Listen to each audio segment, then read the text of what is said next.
5 मई 2023 दिन शुक्रवार के दिन यह भारत में कहां कहां दिखाई देगा और इसका क्या प्रभाव रहेगा, संपूर्ण जानकारी इस वीडियो में आपको जानने समझने को मिल जाएगी। सूतक काल का समय आप पूजा पाठ करें या नहीं और गर्भवती महिलाओं को क्या विशेष सावधानी रखने की आवश्यकता है, पूरी जानकारी इस वीडियो में आपको प्राप्त हो ही जाएगी। इस दिन जो है शुक्रवार के दिन बुद्ध पूर्णिमा भी हो रही है।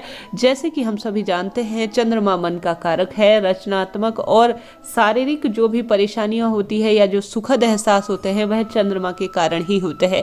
जब चंद्र ग्रहण होता है तब चंद्रमा पूर्ण रूप से ग्रसित होते हैं और राशियों पर भी इनका कहीं ना कहीं विपरीत असर होता ही है। ऐसे में आप सभी आवश्यक रूप से कुछ ना कुछ सावधानी बरतें, खासतौर पर गर्भवती महिलाएं।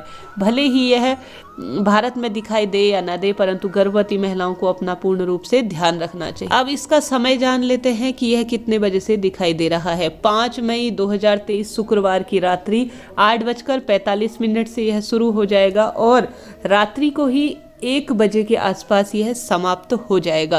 तो इस बीच में आप सभी जो है जो गर्भवती महिलाएं हैं अपना विशेष ख्याल रखें। बाहर चंद्र ग्रहण की स्थिति में ना निकले, जितना संभव हो प्रभु स्मरण ध्यान इत्यादि करें।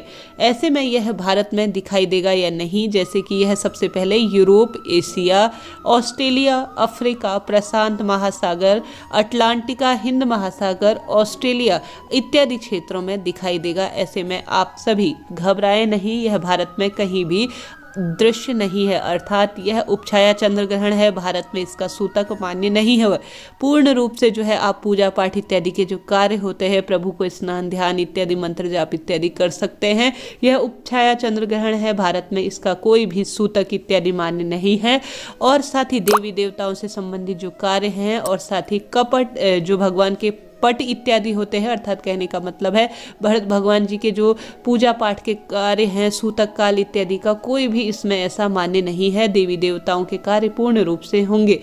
आप सभी जो पूर्णिमा के कार्य दीपदान करते हैं या जो चंद्रदेव की पूजा इत्यादि करते हैं वह पूर्ण रूप से कर सकते हैं, कोई दिक्कत की बात नहीं है। भारत में यह किसी भी क्षेत्र में दिखाई नहीं देगा। आप सभी बाहर जो विदेश में रहते हैं इन क्षेत्रों में तो जरूर से अपना ध्यान रखें, इन क्षेत्रों में दिखाई देगा परंतु भारत में यह दिखाई नहीं देगा। तो ऐसे में जो पूर्णिमा का व्रत करते हैं वह पूर्ण रूप से चंद्रदेव की पूजा करें और पूर्णिमा का व्रत करें, कोई दिक्कत की बात नहीं है। साथ ही आप सभी को आवश्यक रूप से, भले ही भारत में यह अदृश्य रूप से दिखाई दे रहा है परंतु चंद्रमा से संबंधित कार्य जरूर से करें। चंद्रमा मन का कारक है।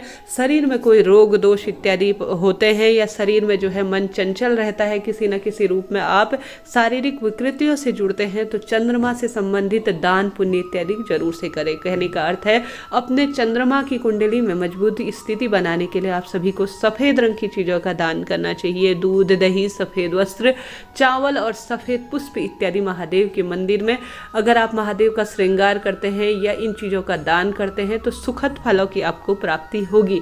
जब चंद्र ग्रहण समाप्त हो जाए तो सुबह के समय में या उसी दिन जो है आप सभी, उसी रात्रि को चंद्र ग्रहण लगेगा तो दूसरे दिन जो है आप सभी एक समय का भोजन जरूर से पंडित जी के लिए निकाल कर उनके घर पर भिजवा दे। उसमें से आवश्यक रूप से आप सभी सफेद रंग की वस्तुओं को ज्यादा से ज्यादा दान करते हैं या चंद्र ग्रहण के नाम का जितना संभव हो दीप दान, अन्नदान, वस्त्रदान, जलदान इत्यादि का आपसे अपनी क्षमता अनुसार दान करने का प्रयास करते हैं तो सुखद फलों की आपको प्राप्ति होगी। तो इस तरह से यह जानकारी थी आपके लिए उपयोगी रही हो तो चैनल को लाइक, शेयर और सब्सक्राइब जरूर से करें। हर हर महादेव।